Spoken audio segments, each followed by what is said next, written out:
Okay, assalamu alaikum. Good morning, good afternoon, good evening, wherever you are. Hope you're all well.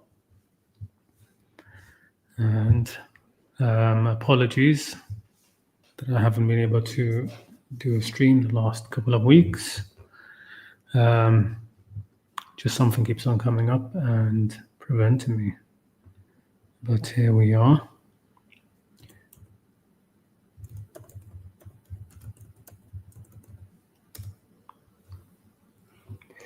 Alaikum assalam, Abbas. Hope you're doing well. Oops, what's this?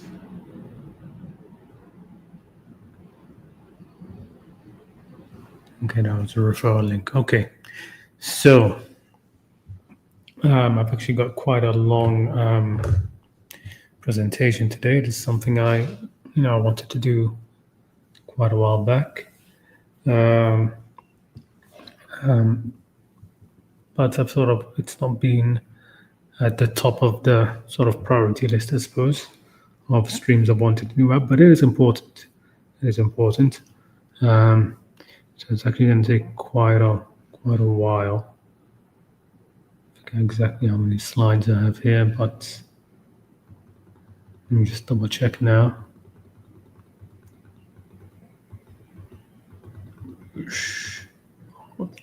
29 or 28 slides. I don't know. All right, let's try and push through it and get it done. What do we have here? Abbas saying, when the disbelievers are in doubt concerning God and the hereafter in the Qur'an, what does that mean? Are they going through an existential crisis? Existential crisis? I don't know. I'm going to have to point out the verse for me, and then I'll have a look through it. I mean, yeah, you're going to have to point out the verse that you're alluding to there. In the meantime, let me try to get this started. And then we can discuss that afterwards.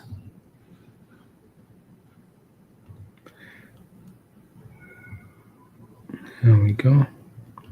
All right. So what I wanted to discuss today is the idea that the Quran, some say that the Quran portrays itself as being fully detailed, right? So this is actually going to be a bit of a not a knock, but something that some Quranists might not appreciate, because it's something which has been, since I first came across Quranists myself, online, this is something which has been repeated a lot, right?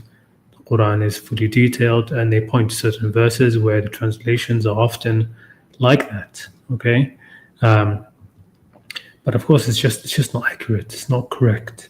And it's something which, if you pursue and you try to build on that, it's going to do a lot of damage to you first and foremost, because that's always the case when you try to build on something which is not true, something which is false.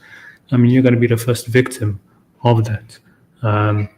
So in the description to this, I put in that it's like the idea of the Quran being perfectly preserved, right? That was something that was peddled and pushed quite forcefully by a lot of Dawah people and apologetics and stuff like that. Ahmed Didat sort of onwards, and it was a response sort of to Christian missionaries, but of course it wasn't true. It was never true, right? The tradition has always has never looked at it in the way that those preachers put it, right? Which was that every dot and letter is perfectly preserved, and there's only one version of the Quran, that sort of stuff. And then, of course, became more common knowledge.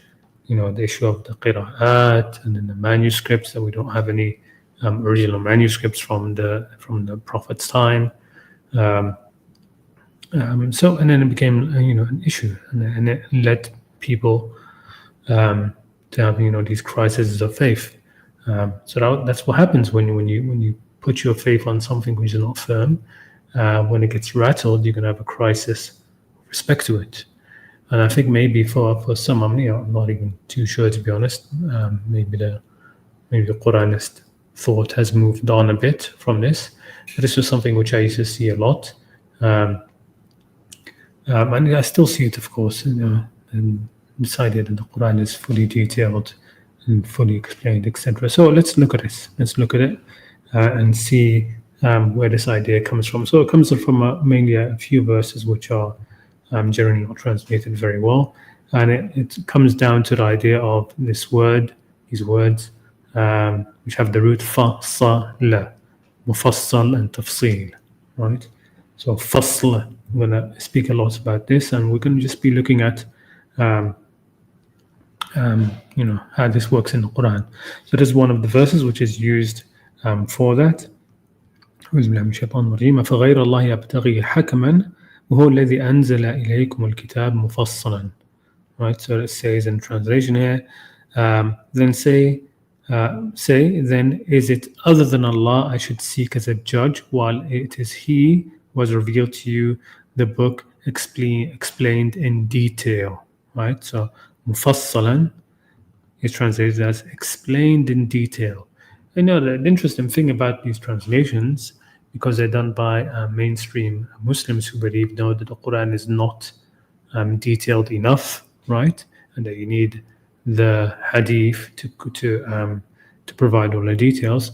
It's a bit of a mystery to me why they translate this as, fully detailed, fully explained. All of these translations. I don't know why they put that when it's obviously not part of what they think as well.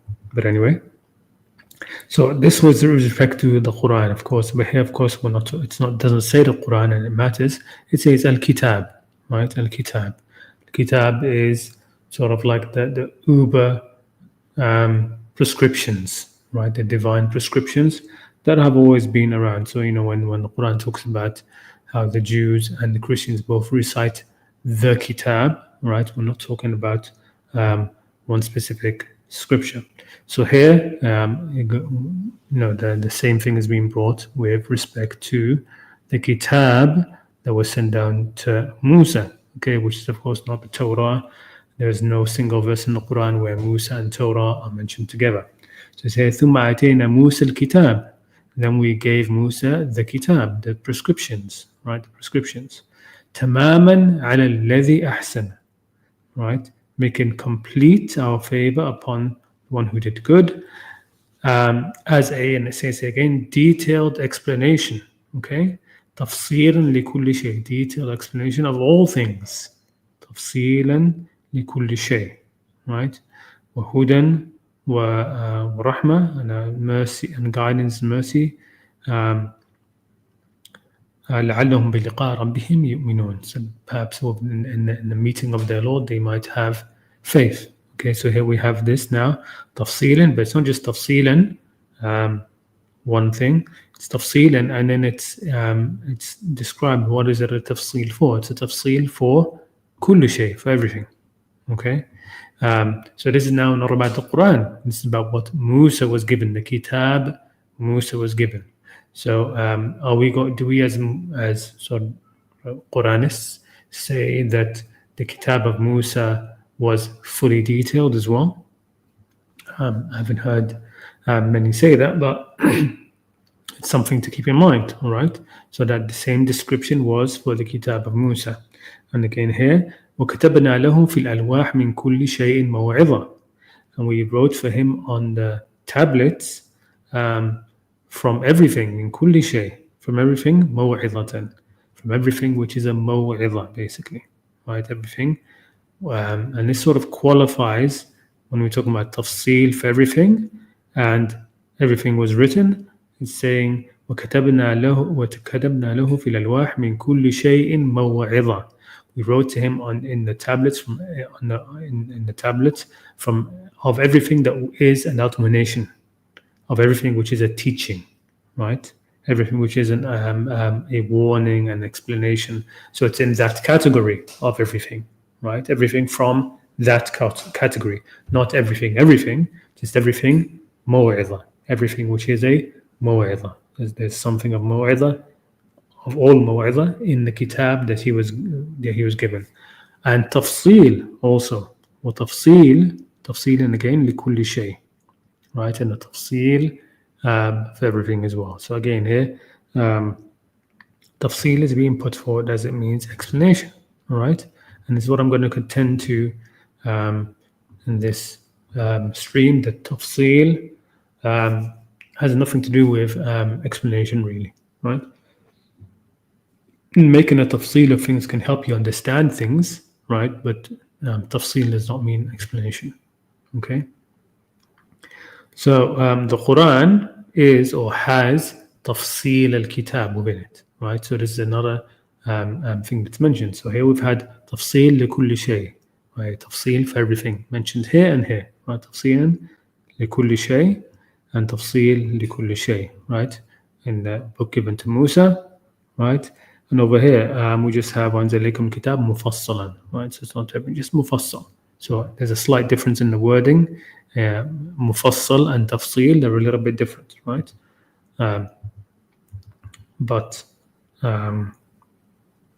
Yeah. So, but over here we say, وَمَا كَانَ هَذَا الْقُرْآنَ أَنْ يُفْتَرَى مِنْ دُونِ اللَّهِ. And it isn't for this Qur'an to come forth or be produced from other than Allah, meaning none but Allah could bring forth this Qur'an. But it is, ولكن تصديق الذي بين يديه. It is a confirmation of what came before it. وتفصيل الكتاب, and it is a tafsil of the kitab. A tafsil of the kitab. Okay, so not a tafsil لكل شيء, a tafsil of the kitab, right? So again here they put a detailed explanation, okay? But here just says tafsil of the kitab, la rayb fihi, no doubt of it, from the Lord of the worlds, right? So that's an example of that. Another time where, so this is the one where we have basically the Quran being mentioned with respect to that, okay? So tafsil of the kitab within the Quran. Here we have something where it talks about the Quranic stories are a tafsil of everything as well. Okay, so the Quranic stories are being called that as well. لَقَدْ كَانَ فِي قِصَصِهِمْ. There is indeed in their stories عِبْرَةً لِأُولِي الْأَلْبَابِ, a lesson, an example for those of understanding. مَا كَانَ حَدِيثٌ يُفْتَرَى. It isn't a hadith which is just made up, meaning these stories are not a hadith which are just made up. وَلَكِنْ تَصْدِيقَ الَّذِي بَيْنَ يَدَيْهِ. But rather they are a confirmation of what went before. Right? So these stories that the Quran is delivering, they are helping to confirm what went before. They are confirming the previous stories and the previous teachings. Okay, tafsil, ولكن تصديق الذي بين يديه وتفصيل لكل شيء, and a tafsil for everything. Okay, they are tafsil for everything. Now, are the stories just the stories in the Quran, right? Just the stories. Are they a tafsil for everything, right? In terms of the deen, clearly they're not, right? We have another. So what are we talking about here? What are we talking about here when it talks about the stories are a tafsil likulli shay, right? Doesn't mean, of course, an explanation for all things, right? The stories are not a detailed explanation of all things, right? That isn't what it means, right? What it means is their stories are a tafsil of everything that happened, right? I would say, right? They're a tafsil of everything that happened before. Right? The Quranic retelling isn't just a made-up hadith, but a confirmation of the stories and the things of the past, and a tafsil of it. Okay, it's a tafsil of that, of what happened in the past. Okay, so we need to get into actually what does tafsil mean, right? And whenever you're looking at words, it's always, you try to, a rule of thumb is to look first at the most primitive meaning. The most primitive meaning, which is usually going to be a physical meaning, right? A physical meaning that helps you to understand what it is. So one of the most simplest one in the Quran is the word fisal, right? What is fisal? Fisal comes from the same root, of course. Fisal just means It's here it's used, it means weaning. Okay, it's separating. Okay. ووصينا الإنسان بوالديه حملته أمه وهنا على وهن وفصاله في عامين. We have enjoined upon man care for his parents. His mother carried him, increasing her in weakness upon weakness, and his weaning, fisal, that's where the word fisal is used. His weaning is in 2 years. Right? So fisaluhu fi amain. What does that mean, the weaning? Weaning means the child can now be separated from the mother a little bit, right? It's no longer just completely dependent and connected to the mother, right? So when you wean a child, the child can now survive without the mother, right? When you wean a child, the child can survive without the mother. It's can be separated from the mother. Fisaluhu fi amain, right? And again, same is used in this verse, right? حملته أمه, his mother carried him, ووضعته كرها وحمله وفصاله 30 شهرا, and his gestation and weaning period is 30 months altogether, right? So the weaning and gestation altogether 30 months. So again, fisaluhu means weaning. It's also used in this verse. It's a longer verse, I didn't put it here, but it says فَإِنْ أَرَادَ فِصَالًا, right? If they, the couple who are getting divorced, if they want to wean him, فَإِنْ أَرَادَ فِصَالًا, right? To wean him. Okay, so that's the most sort of primitive use of the root in the Quran, right? Fisal, the weaning of the child, separating the child, from the parent, right? Another very clear primitive sort of example, as in it gets you close to the root, is this one: إن الذين آمنوا والذين هادوا والصابئين والنصارى والمجوس والذين أشركوا.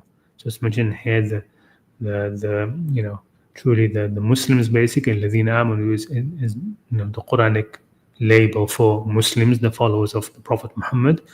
والذين هادوا, and the Jews and the Sabians, right? والنصارى, والمجوس, and the Magians. Okay, والذين أشركوا, and also the mushrikeen, right? So this is not one of the verses which is they are all going to Jannah. No.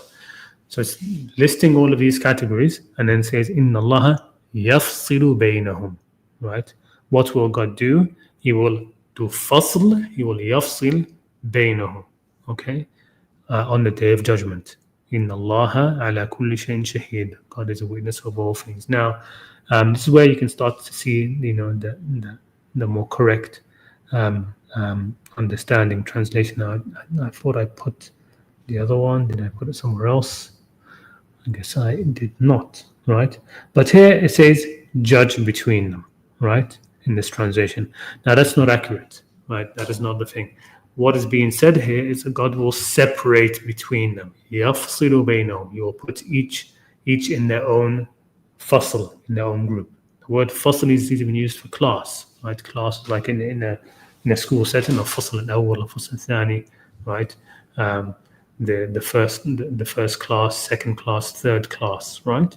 It's groupings.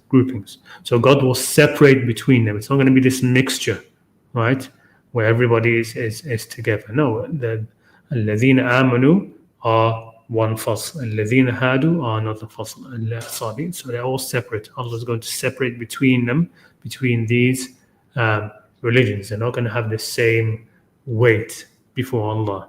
Okay, they're going to be separated and then judged, okay, according to what they have, according to the knowledge. Note that the al-kafirin, I just wrote here quickly, that al-kafirin and Muslimin are not mentioned, okay? Muslimin, of course, are alladhina amanu. That's why. That's one reason why. And al-kafirin are not mentioned because basically kufr can be in any of these groups, right? You can be a kafir within and still be within any of these groups, okay? And the same thing with Islam. You can find Islam in each of these groups. It might not be Islam to Allah, right? So, for example, the Islam of mushrikeen are to the kuffar, right? Because the rule of thumb is that shirk is ibadah to kufr, right? So it's also a submission, an Islam to kufr, right? So you can have Islam in each of these, right? And you can have kufr in each of these, including within the Muslims, right? Just like you can say, إِنَّ الَّذِينَ كَفَرُوا مِنْ أَهْلِ الْكِتَابِ, the Quran says, those who have kafaru from the people of the book, right? From the Jews and Christians. You also have nowadays الَّذِينَ كَفَرُوا from the followers of Muhammad. الَّذِينَ كَفَرُوا مِنَ الَّذِينَ آمَنُوا, basically, right? Of the Muslims. So just a quick side note. So here's another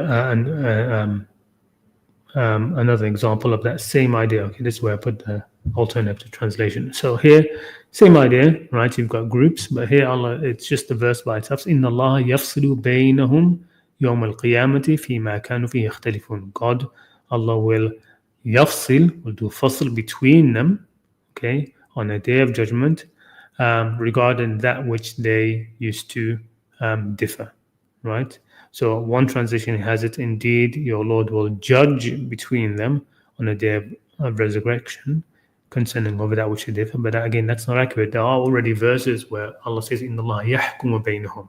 That already exists, right? Verses where Allah says He will judge between them on Yawm al-Qiyamah, right?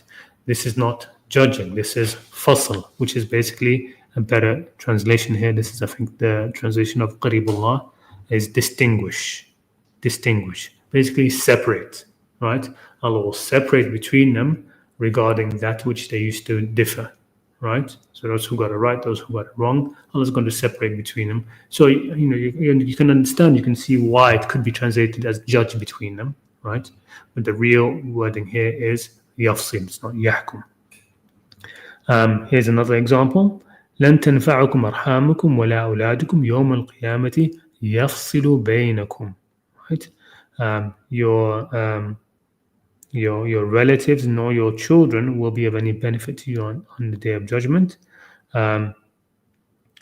Truly, God will not judge between them, separate. Now, that makes sense. Here, judge between them doesn't make any sense, right? Because, the assumption in this verse is that you are standing with your relatives and your children, right? That you're together, you're sort of together, right?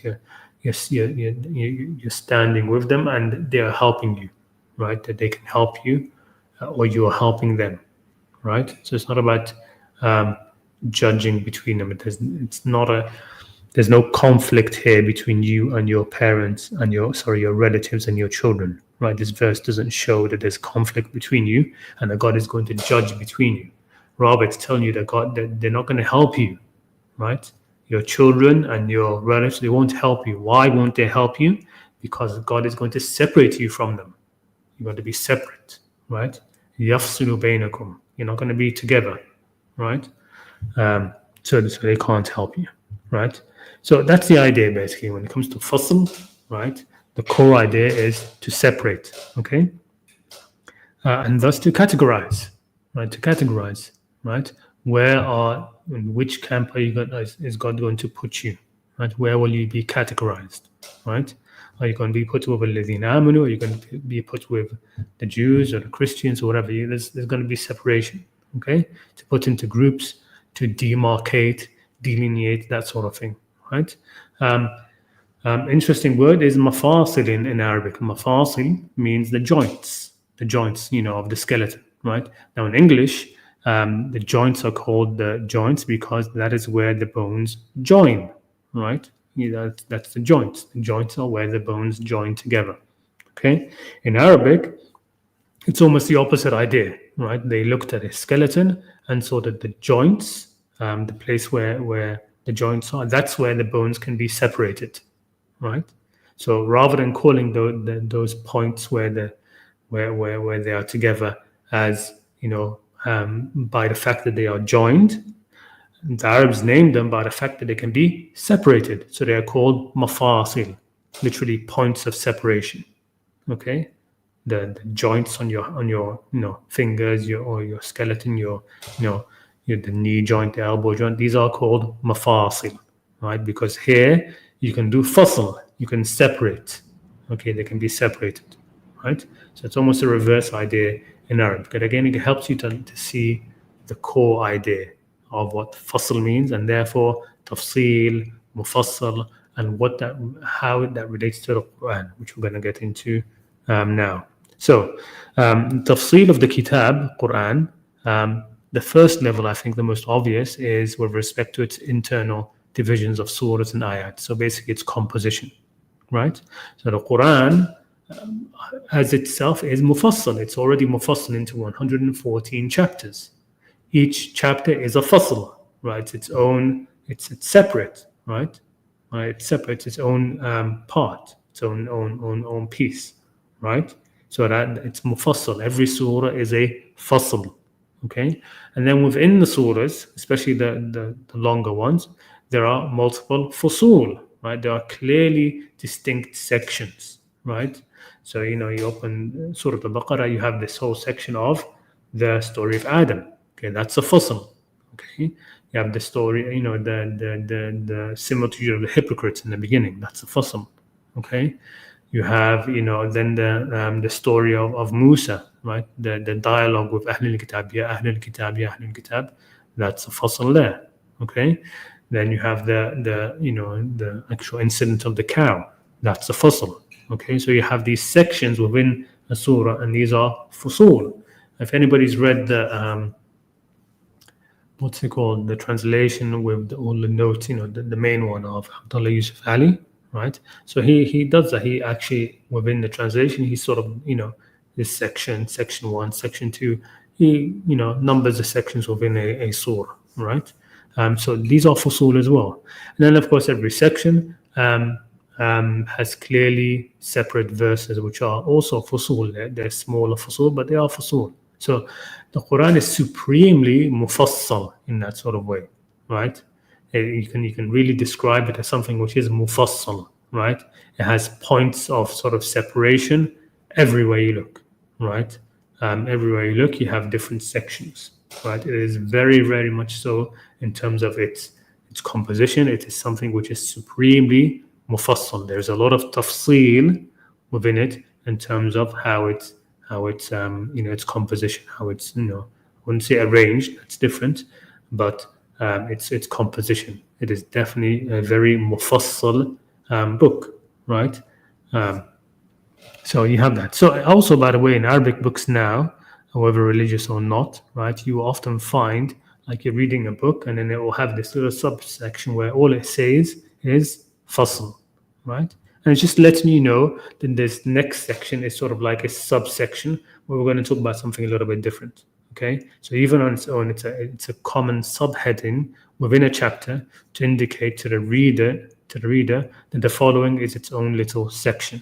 Okay, so again, so that's one way in which the Quran is mufassal, as in the whole of the Quran from the beginning to the end. It's mufassal in this kind of way, right? There's tafsil in its composition. Okay, so that's one way. Okay, so this tafsil is of course by God's knowledge. Okay, it isn't random. Okay, why doesn't, I don't know, Surah Maryam and Surah Taha, why aren't they just one surah? Why don't they just flow into each other? Well, it's knowledge, right? God has put everything in one surah for a reason.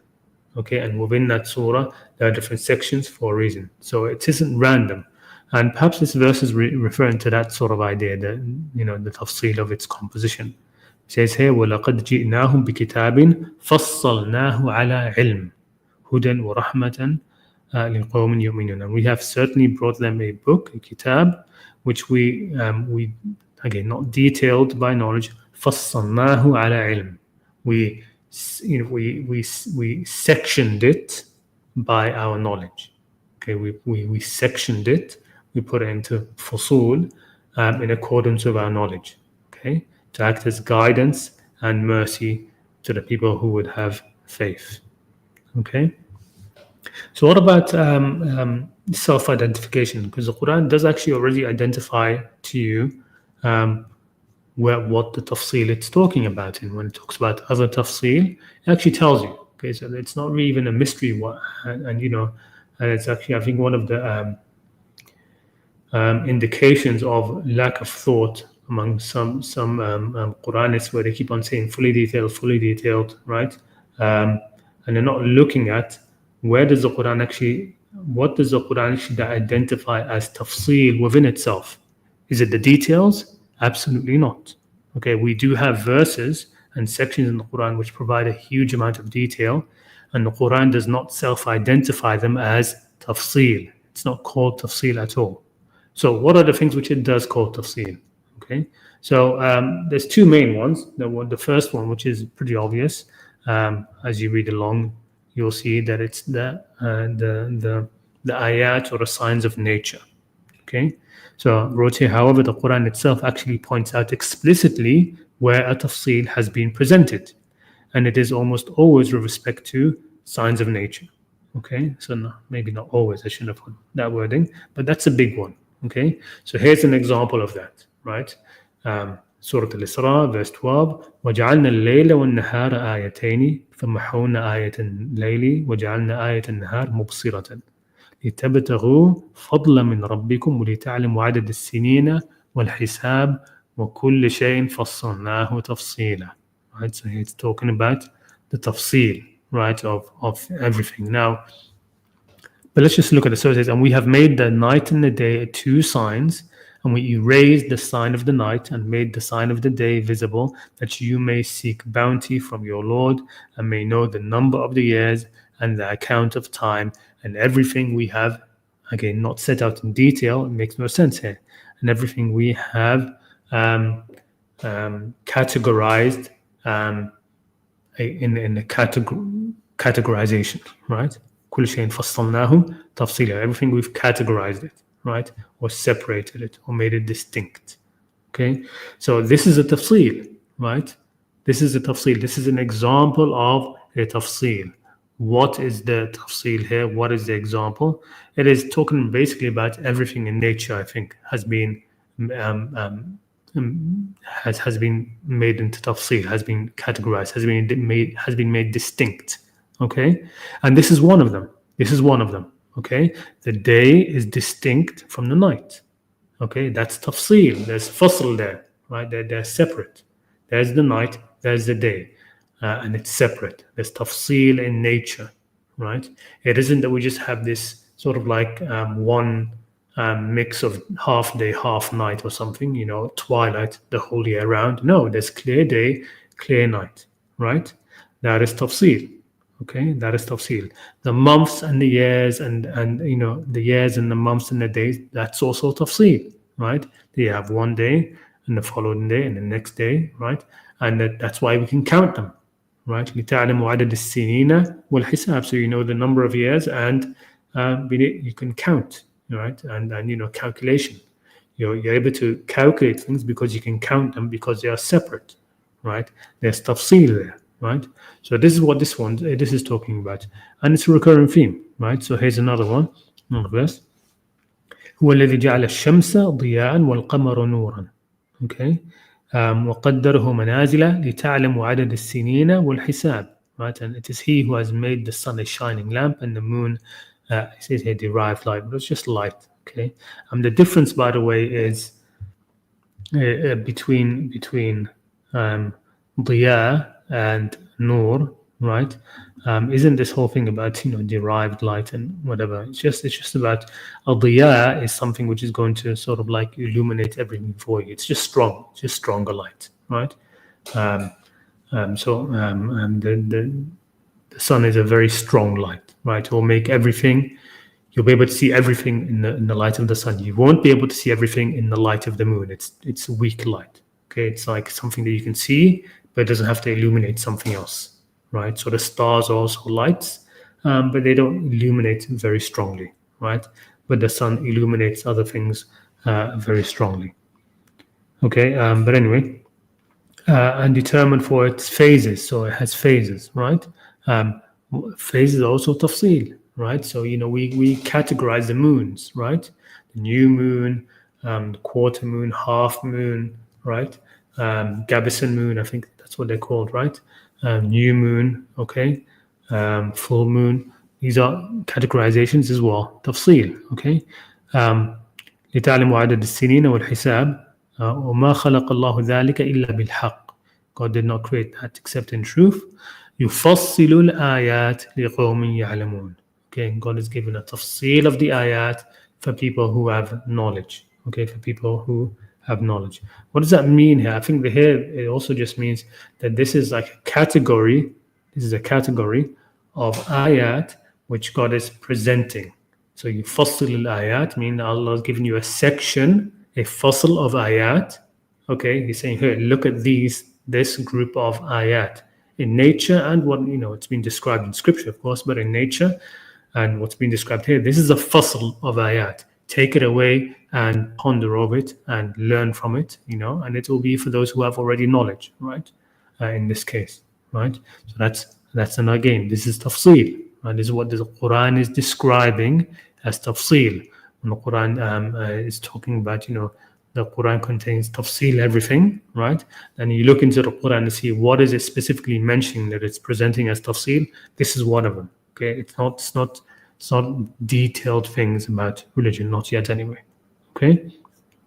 Here's another one. الله رفع السماوات بغير عمد ترونها ثم استوى على العرش وسخر الشمس والقمر كل يجري لأجل مسمى يدبر الأمر يفصل الآيات لعلكم بلقاء ربكم توقنون.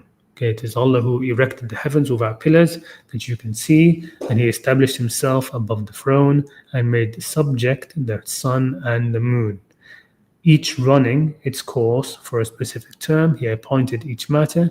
He mufassil, again, not detailed. He is doing tafsil of the ayat that you may, of the meeting of your Lord, be certain. Okay, so that's all. Again, this is tafsil. All of these things are tafsil of the ayat. Right, these things mentioned here is God providing another tafsil. Here's another one. هو الذي جعل لكم النجوم لتهتدوا بها في ظلمات البر والبحر قد فصلنا الآيات لقوم يعلمون. And it is He who has placed for you stars that you may be guided by them through the darkness of the land and sea. We have detailed, not detailed, we have fassalna, we have done tafsil of the ayat for people who know. Okay, meaning, meaning this is a fasl, a section, a category of ayat that is being presented both in scripture and in the real world. Okay, this is a tafsil for those who have the relevant knowledge, right? What it says here, قد فصلنا الآيات لقوم يعلمون. So if you have knowledge, you'll be able to see that these are signs. This is like important signs. You can sit there and contemplate these signs. This is a section, a sign that's that Allah is providing for you as a fasl. Okay, check this out. Okay, think about this. قد فصلنا الآيات لقوم يعلمون. هو الذي أنشأكم من نفس واحدة فمستقر ومستودع. قد فصلنا الآيات لقوم يفقهون. And it is He who produced you from one soul and gave you a place of dwelling and storage. We have detailed the signs. Also, we have فصلنا the sign. We have delineated a sign for people who understand. We are marking here off a sign for people who understand. So again, this is tafsil. Okay, so we're not talking about details here, right? There's no real details being given here. Okay, you are being directed to a category of signs. Okay, this group of signs as a fasl, as a group. Okay. Okay, so there's another one is within instructions. Okay, so again, we're talking about the most self-identified tafsil. So number 2 is instructional. So we do have instructional tafsil. Okay, like what? So here's an example of that. So the Prophet is being spoken to here. وَإِذَا جَاءَكَ الَّذِينَ يُؤْمِنُونَ بِآيَاتِنَا فَقُلْ سَلَامٌ عَلَيْكُمْ كَتَبَ رَبُّكُمْ عَلَى نَفْسِهِ الرَّحْمَةِ. Okay, and when those who come to you who believe in our signs, who have faith in our signs, then say to them, peace be upon you, your Lord has decreed upon Himself mercy. What is that mercy? Okay, it is that any of you who does wrong out of ignorance and then repents after that and corrects himself, indeed He is forgiven and merciful. Okay, so this is again a fasl, right? This is a piece of teaching, okay, that's being given, and it's a fasl. It's its own thing, right? And when the Prophet told and by extension us, right, that those if there are people who come to you who have faith, right, who have faith, in God's signs, then say peace upon you, right? Your Lord has written upon himself mercy. What is that mercy? That anybody who does evil out of jahl and then repents afterwards and does good, then God is going to be forgiven and merciful. Okay, and at the end of it saying, and thus do we do tafsil of the verses, and also so that you may um, um, make people aware of the way of the mujrimeen, of the criminals, let's say. Okay, so there's actually another verse here, but I just put them together here because it's easier. But again, so this is again another self-identification of tafsil. So this is tafsil, right? This first part here, this is tafsil, and it's being we're told that that it is tafsil. Okay, by this next verse. إذا نرى قل من حرم زينة الله التي أخرج لعباده والطيبات من الرزق قل هي للذين آمنوا في الحياة الدنيا خالصة يوم القيامة كذلك نفصل الآيات لقوم يعلمون. Say, who has prohibited the adornments of Allah which He has produced for His servants and the good lawful things of provision? Say to them, O Muhammad, they are for those who believe, who have faith during this worldly life, and exclusively for them on the day of resurrection. So that's the tafsil, because the next verse says, or the ending of this verse says, thus do we do tafsil of the ayat for people who know. Okay, so you need to understand that the Quranic concept of tafsil of the kitab, right? It's not this idea of fully detailed. It's what you can see in these examples. Okay, what you see in these examples, that is what the Quran means by that it has tafsil. Okay, because it's telling you this is tafsil. Okay, there's no details, but nevertheless, this is how Allah does tafsil. This is how Allah chooses to, and it says that كذلك, thus do we نفصل الآيات for people who have knowledge. That's our tafsil. It's another one. وإذا أخذ ربك من بني آدم من ظهورهم ذريتهم وأشهدهم على أنفسهم ألست بربكم قالوا بلى. So this is the when God took from the loins of the children of Adam, the offspring, and made them witness upon themselves, asking them, am I not your Lord? And everybody said, yes, we are. Shahidna, we testify that. And then it says, okay, why did we do this? Well, we did this, and تقول يوم القيامة إن كنا عن هذا غافلين. So on the day of judgment, not now. So on the day of judgment, you don't say we didn't know. Okay? Now, so again, this it doesn't apply for this world, basically. But this is on the day of judgment, it will be relevant. Okay? You may say, well, okay, how does that help us? I think it has to do with our choices before coming to this world. But anyway, so we're not, on the day of judgment, so we don't say that we didn't know about this. Or, lest you say that only our forefathers did shirk and before us, and we were just descendants from them. Okay? أفتهلكنا بما فعل المبطلون? Will you destroy us by what the falsehood doers have done? So there's that whole incident. Okay, I'm sure most of you are aware of it. At the end of this, it says, وَكَذَلِكَ نُفَصِّلُ الْآيَاتِ وَلَعَلَّهُم يَرْجِعُونَ. And thus do we do tafsil of the ayat. Right? So this is a tafsil. This is a tafsil of the ayat. Is telling us about this thing which happened in the past and why it will be relevant on Yawm al-Qiyamah. Okay, so that's another tafsil. Okay, there's not really detail here, but it is a tafsil. Here we have something when it comes to the sort of the Tawbah, which is very specific, the beginning part of it, regarding those who broke the treaty. It says, فَإِنْ تَابُوا وَأَقَامُوا الصَّلَاةَ وَآتَوُا الزَّكَاةَ فِإِخْوَانُكُمْ فِي الدِّينِ. But if they repent, establish prayer, and give the zakat, then they are your brothers in religion. And thus, okay, and وَنُفَصِّلُ الْآيَاتِ لِقَوْمٍ يَعْلَمُونَ. And we do tafsil of the ayat for the people who know, right? So again, this is a piece of teaching which is a fasl, right? Piece of teaching which is a fasl. Okay, here's another example, a little bit different from the previous ones. This is a masal, right? That's been given in the Quran. إنما مثل الحياة الدنيا. The example of this worldly life is like rain, which we have sent down from the sky, that the plants of the earth absorb, those from which men and livestock eat, until when the earth has taken on its adornments and is beautified, and its people suppose that they have a capability over it, there comes to it our command by night or by day, and we make it as a harvest, as if it had not flourished yesterday. Okay, so this is an example, and this example here is a fasl. It's given it to us as a form of tafsil. Right? كذلك نفصل الآيات لقوم يتفكرون.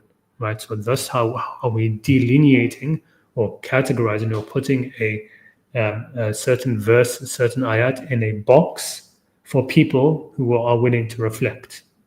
Okay, so this ayah here, this ayah which is a methal, it's something you can see in the world, and a methal, it's an ayah which is being sort of put into a fasl, into a category, into a book, into a part, into a verse, right?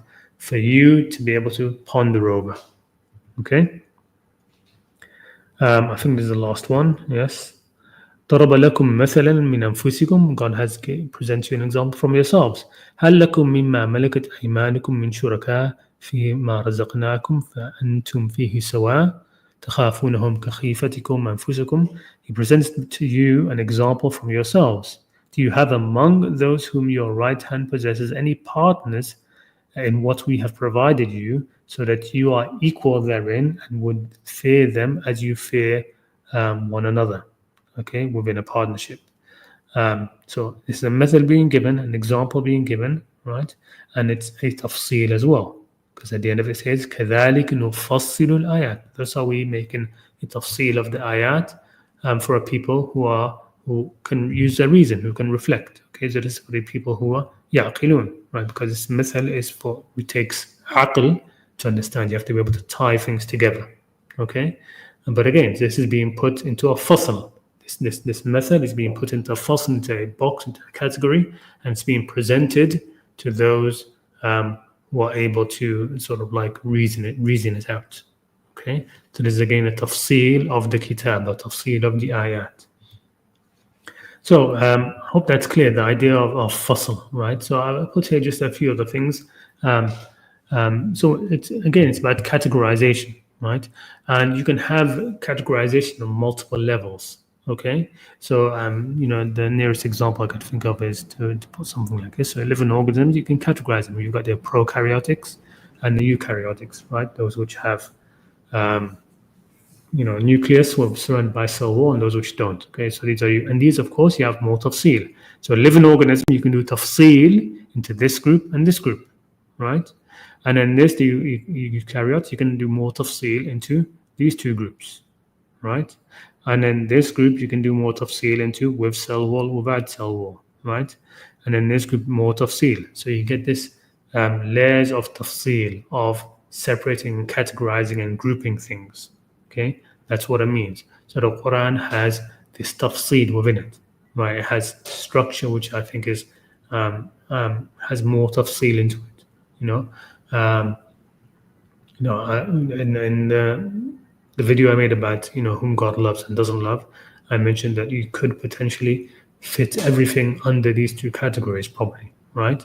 You can create a moral framework using that. Okay, so that can be another tafsil. So again, here just another example. How you have the hierarchy of classifications. You've got kingdom, phylum, class, order, family, genus, and species. Right? These are all tafsil. This is classification. Right? Is tafsil. Another example here, classification of animals. Again, you've got this kind of tafsil. Okay. So when in that first verse, which was وَكُلِّ شَيْءٍ فَصَّلْنَاهُ تَفْصِيلًا, right, which was of the verses I presented about signs in nature, right, that extends. I think that extends to everything. كُلِّ شَيْءٍ فَصَّلْنَاهُ تَفْصِيلًا, meaning in nature everything is mufassal, right. There's you've got your categories of animals, of plants, of fruits, of vegetables. Within mammals, you've got different fossil, right? and you can go all the way down, do tafsil until you get to man's best friend, the dog, right? And then they have tafsil because you have different breeds, right? So everything is mufassal, right? Everything has its own category. Okay, long thing. I think I've only got 2 more slides left. So actual details are not identified in the Quran as tafsir, right? So there's another way to understand it. So, for example, in the Quran we have details, real details about who you can marry, right? So we are told, forbidden for you are your mothers, your daughters, etc.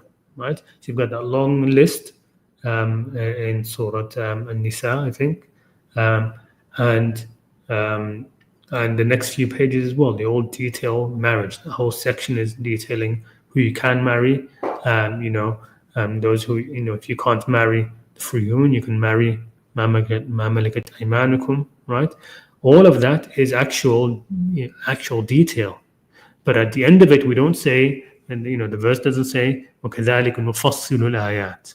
Right? The verse doesn't say, thus do we, to use the word detail the verses. Okay, the word tafsil is not used for those.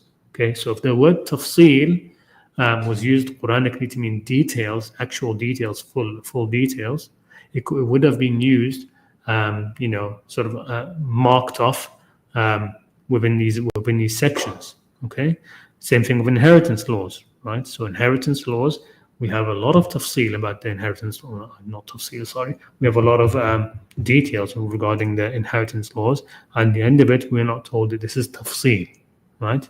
Instead, I think it's mentioned that it's hudud. These are the hudud of Allah, right? So these are limits, right, that God has set. Okay, they're not described as tafsil, and they're described as hudud, if I remember. Okay. Same thing with what you can eat, right? We've got detail there, and it isn't called tafsil. At the end of it, the verses don't say كَذَلِكَ نُفَصِّلُ الْآيَاتِ. No, right? That's not mentioned. Okay. So there's no self-identification from the Quran that these things, which are in fact really are fully detailed, are tafsil. Okay. And then of course there are some things which this is actually from a slide which I had from a very long time ago. The rest of these I made mostly today, but these were just some extra things which I had put in together. So conversely, there are, of course, a lot of missing details in the Quran. So things we'd say are deliberately left out. So, for example, in Surah Al-Baqarah, verse 243, who are they who left their homes? So the Quran says, do not see those who left their homes in fear of death. And God said to them, die, and they died. Then He brought them back to life. Who are these people? Okay, we don't know. There's no details given. We don't know when they where their homes were, or where they left for when this happened. Nothing. Okay, there's no details there. Okay, another example is in these verses. Who was the prophet in these verses? How can a box carry sakina? So we're talking about the sakina, right? 28, 29, the story of Musa, did he complete 10 years or 8 years? Okay, we don't have those details. In the ifk, the slander that was done, in it's mentioned in Surah An-Nur, who was it against? Was it even against somebody, a wife of the Prophet? Right? We don't even know if it was against a wife of the Prophet or somebody completely unrelated. Right? Of course, all the narrations make it out that the ifk was either against Aisha or it was against Maria, right? But we don't even know that it was to do with the Prophet, right, from the Quran. Even that detail is not there, okay? There are unnamed prophets in some stories, okay? Why are they unnamed? That's a detail. Certainly shows that, the Quran is not fully detailed there. Surah Al-Tahrim, again, who is meant there? What's going on there? The details of there the details of the story there.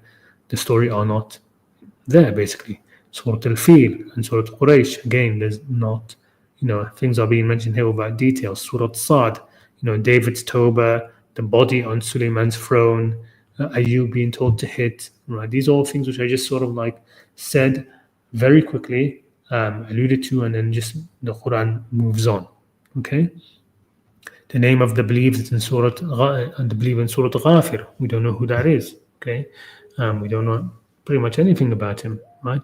So these are all things where you can see clearly that they show that the Quran is not fully detailed on these things. Now you may think, okay, then, but we're talking about religious instructions, right? So those who might still want to hold on to the idea that the Quran is fully detailed, we are talking about religious instructions. Well, that's why I'd say that you can say that many things that the Quran puts categories already, right? And you can fit everything under those, right? Um, you know, um, so for example, zulm, right? Oppression and injustice, right? A lot of things can fit under that, okay? And as long as you are, and since everything can fit under that, all of those things are already being categorized. They're already having their tafsir, right? So you don't have to differentiate things right down to like the, to the species level, all right? To the species level. The Quran doesn't go down there, doesn't go down into that detail, right? And everything. It stays, on the big topics, categorizing things there. Okay, and in that sort of sense, you can say yes, everything is being detailed in the Quran, right? In that sort of way, everything of moral significance is detailed in the Quran. But again, just the use of the word fully detailed. So it would be better to say categorized. So the Quran will categorize, everything of moral or religious worth. Okay. But there's still some things which you could even say are notable absence. So this is one which me as a parent I've noted, right? The Quran seems to have nothing to say about how to raise small children. Okay, so there's no advice on parenting, on disciplining, on any of that sort of stuff, right?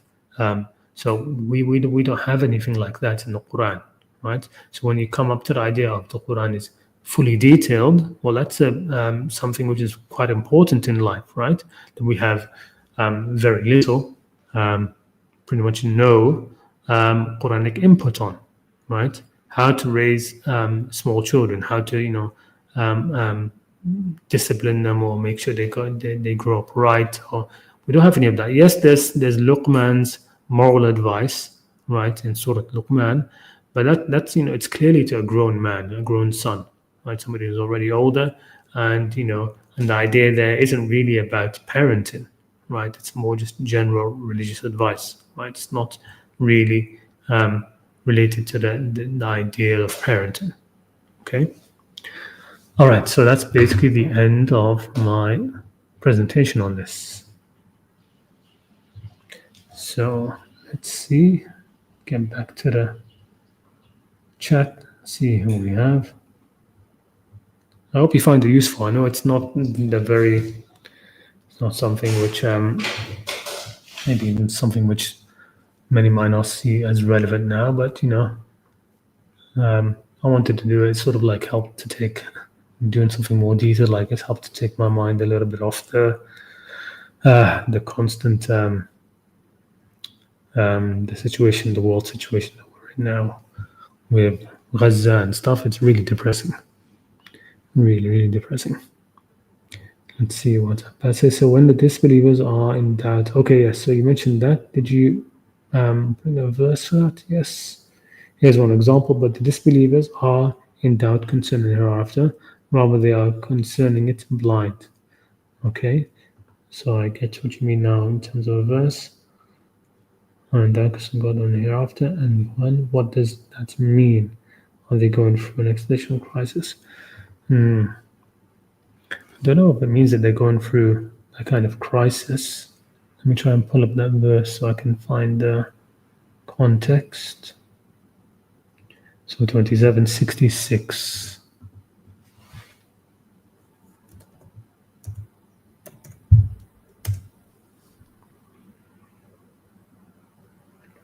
بل ادارك علمهم في الآخرة بل هم في شك منها بل هم منها عمون.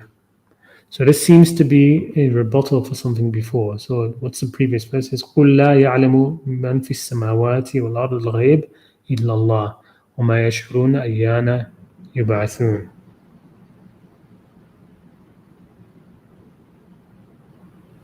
أو من يبدأ الخلق ثم يعيده ومن يرزقكم من السماء والأرض أإله مع الله قل هاتوا برهانكم إن كنتم صادقين. So okay, so those are the verses which end in, is there an ilah with Allah, is there another God with Allah, right? So there's a few arguments, a few verses which say that. Then you have the Prophet being told to say, none in the heavens and the earth know the unseen except Allah, and they do not perceive when they will be resurrected. So this seems to be sort of an attack on the other aliha, the other gods that they see. And then you have the verse which you mentioned, بل ادارك علمهم في الآخرة بل هم في شك منها بل هم منها عمون.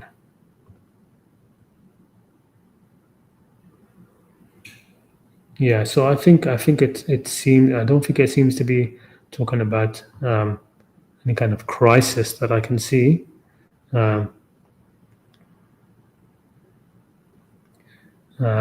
It just seems to mean that they can't comprehend. They don't have the knowledge or the comprehension to see that the akhirah is coming. Right, so they don't have the knowledge to take them to understand, to really comprehend the akhirah, and so because of that they are in doubt. They have doubt in it, and even more so they are blind. They are blind to it. So I don't think it means any kind of crisis. It's just saying that they don't seem to comport with the akhirah, which is one of the big things with the pagan Arabs. I mean, that's the thing really, where a lot of the times, if you're going to talk about belief, because the pagan Arab believed in Allah, right? So whenever you see these things, disbelievers, that they were disbelievers, or kuffar, right?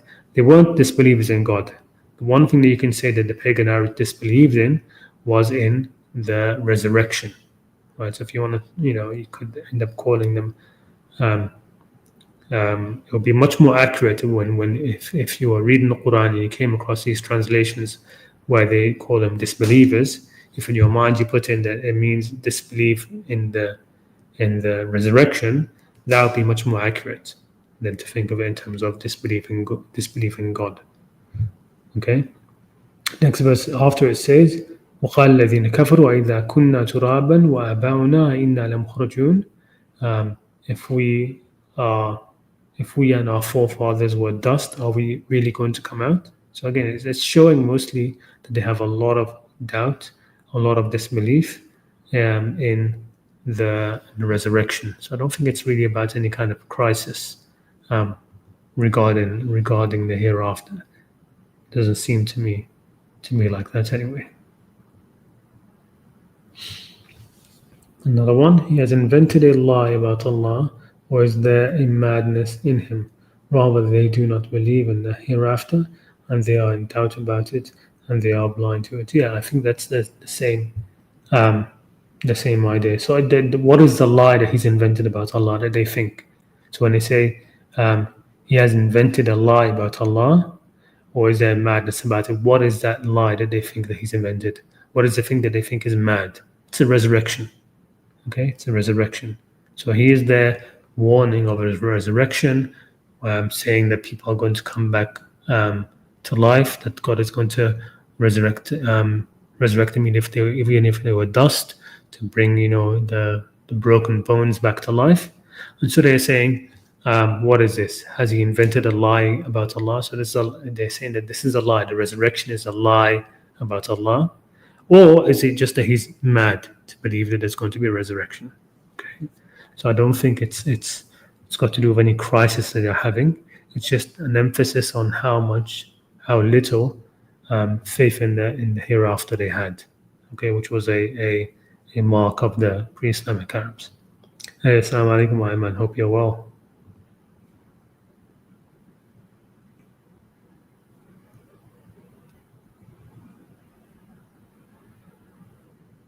Okay, that's a good question. What is the difference between fasl and bayin? Okay, so it's an excellent question. So bayin is something which is sort of like apparent from something else. right? So it's sort of like it comes from, there's this tree which is very, very tall, right? It's called Alban. Alban.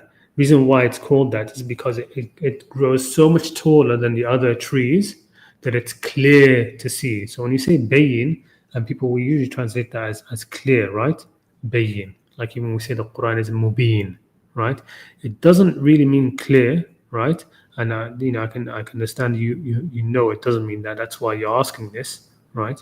Um, um, it means basically something can be separate from something else, as in it protrude. It's clearly distinct from the rest, right? It's clearly distinct from the rest, right?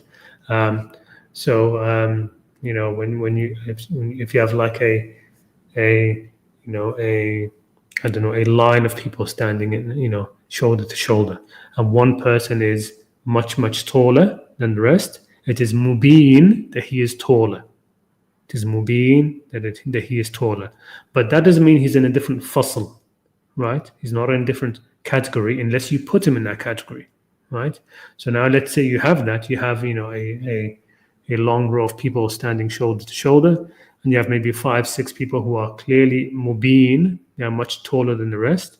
Then you can make tafsil, right? You can decide, I'm going to categorize them, I'm going to separate them according to the height. Okay, so fossil is about grouping things, right? Something which is mubin is even within its group, it's clearly different. Okay, it's clearly different. There's something different about it. It is mubin, right? It's out of it, right? Even our language, right? When we say, like Fir'aun would say to Musa, about Musa, أَمَنَ خَيْرٌ من هذا الذي هو مهين ولا يكاد يبين. And it's almost as if he can't speak. What does that mean? It's almost as if he can't speak. But the words that are coming out, the sounds that he's making, it's almost not mubin speech, right? And that's why we call it even al-bayan, right? Al-bayan is eloquence, right? To be able to speak clearly, right? So when if you have somebody who's just making noises, okay, that's just noise. But I can sit here and make a bunch of noises, and then I can say a word within those noises, and that word is mubin. It's clear, right? It's clearly separate from the rest of the noise. I can say jabba jabba, and ice cream, jabba jabba, and you can hear clear ice cream, right? I can make all of these, try to make whatever noises, and you'll hear that clearly. Or I can speak, in Arabic, right? And if you don't know Arabic, it will just sound like a jumble to you. But I can throw in a single English word there, and you will pick it up. It's mubin, right? It's separate. You can see how it's within the same speech, but it just stands out. So I suppose maybe the best word for mubin would be stand out, something which stands out, right? So when we talk about the Quran being mubin, that's what it really means. Actually, it doesn't mean it's clear. It means it stands out. Okay, the Quran stands out.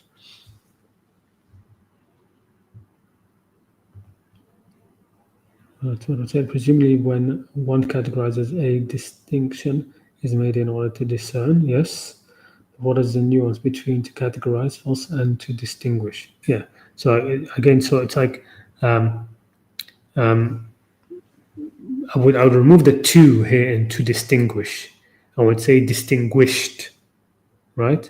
So you can fossil, you fossil, right, is to categorize.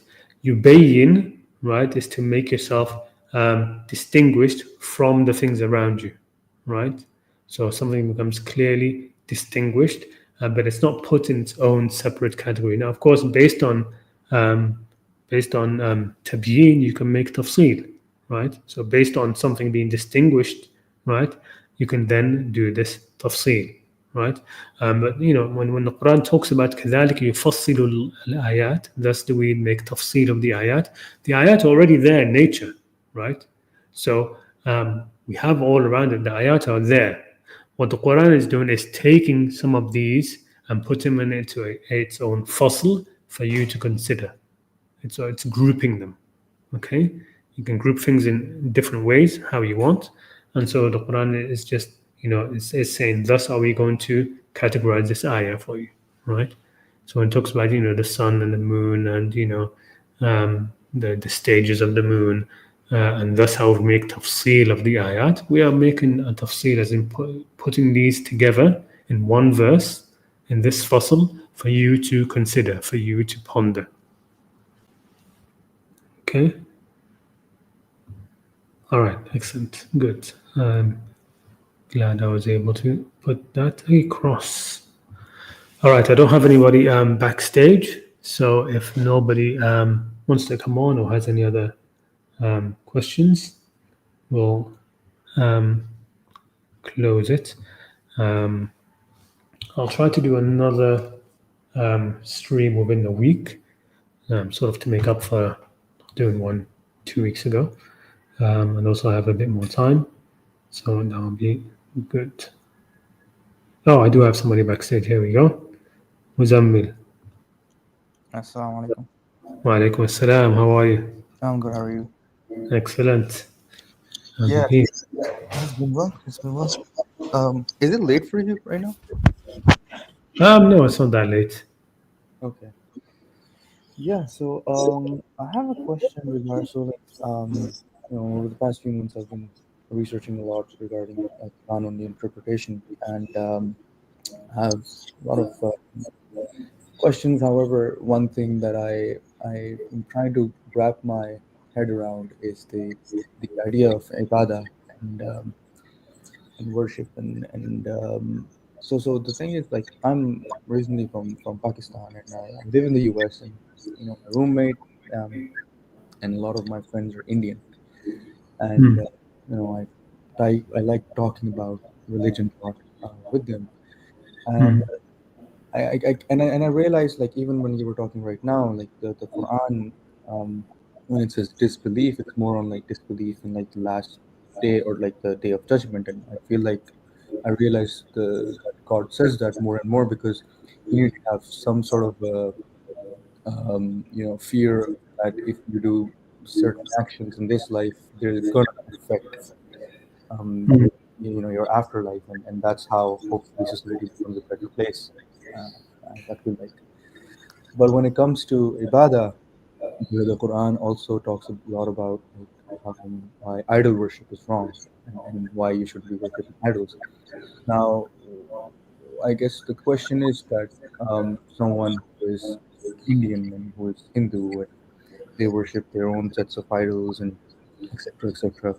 But they also do believe that in the hereafter, their own they sort of believe in their own version of heaven and hell, which Hindus call Swarg and Nark. Uh, would they be considered mushrikeen in any way, or is that okay in terms of Quran? I'm just trying to wrap my head around, like, Yeah, I understand. yeah. Well, firstly, just to clarify, when I was saying yes, kufr doesn't mean disbelief at all, right? Yeah. But I was just saying that if somebody can't get this out of their head when reading the Quran, and especially when you read, if you just only have English translation and you're reading it, and it's just going to say disbeliever, it's going to keep on saying that disbeliever, it's going to be all over the place.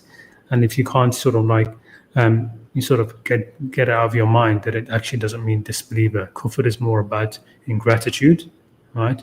It has nothing to do with disbelief. But if you want to understand, if you want to sort of like, if you can't get out of your mind, then sort of divert your mind to think that it means disbeliever in the hereafter, because that is what the pagan Arabs disbelieved in. Okay, and they 100% believed in Allah. Right, the Quran is full of that. Yeah?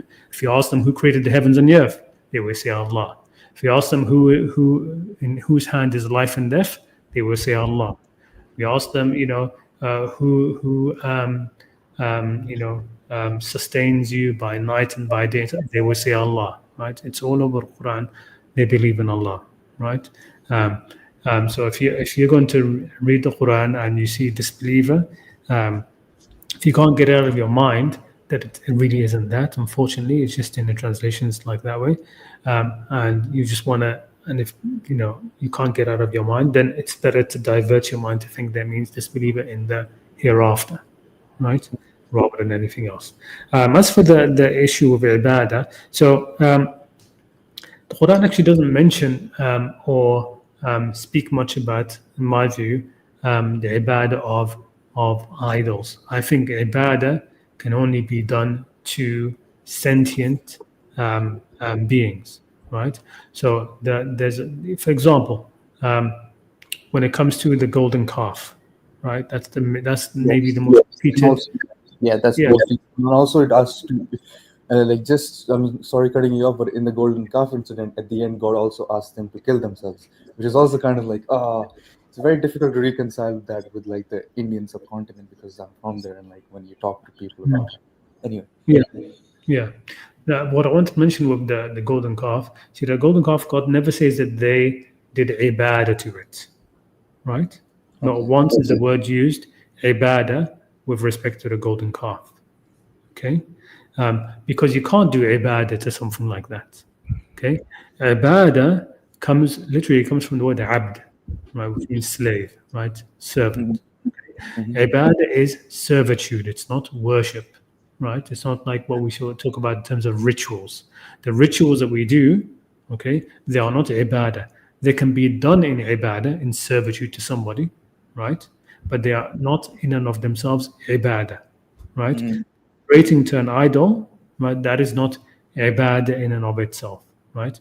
What the Quran, the word that the Quran uses for these sort of things is rituals, i'tikaf, right? So i'tikaf. So again, looking at the story of Musa, when they passed by, sorry, when they passed by a bunch of people were engaged in literally what we call idol worship, right? The Quran uses the word i'tikaf, يعكفون على أصنام لهم, right? So if you go hmm back, you will see that, right? يعكفون على أصنام لهم. Let me just find it for you. Yeah. Right. So it's in verse, where is it? So Surah 7, verse 138.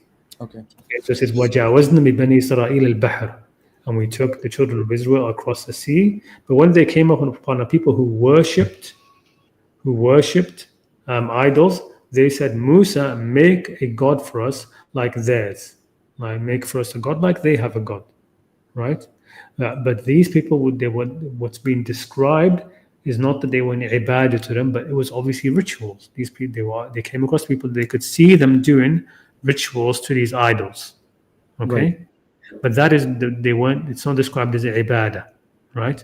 So what I've always mentioned is that you can't be in ibadah to something which is inanimate, right, right? Because it doesn't command you. It doesn't tell you to do this or not do this, right?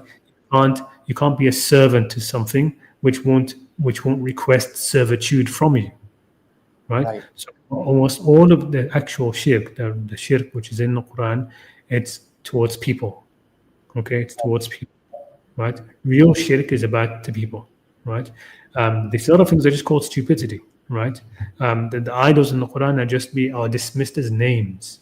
In here illa asma'un sammaytumuha. These are just names that you've named, you and your forefathers, right?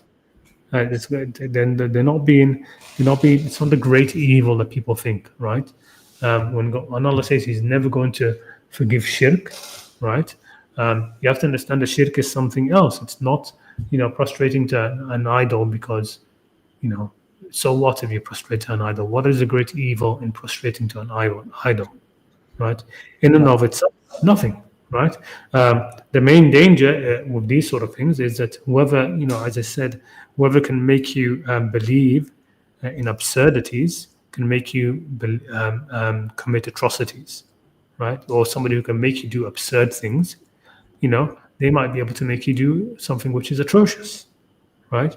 Because they've got hold of you that. So the real ibad is always to those who tell you to worship the idols. But really ibad is always to the priests, to the leaders, to the scholars, to the shuyukh, it's to these people. Okay, these are the people who actually command you, who tell you the idols do this or the idols do this, right? The ibadah isn't to the Wizard of Oz, it's to the man behind the curtain, right? Right. The ones speaking on behalf of the idols, right? That's where the actual ibadah is, right? So when it comes to like Hindus, yeah, they are polytheists, right? When in terms of they're believing they're taking all of these aliha, but they are not mushrikeen until you see them um, um, being in obedient servitude to those who command other than what Allah commands, right? So if Right. somebody tells them, like what's happened, don't want to bring the mic up again, but let's say it's somebody who commands them, tell them, it's okay to steal, right, from so and so people, okay, and then they believe that, right, and then they follow through that as reverence, with reverence they follow through on that. That is ibadah. That's what ibadah is, right?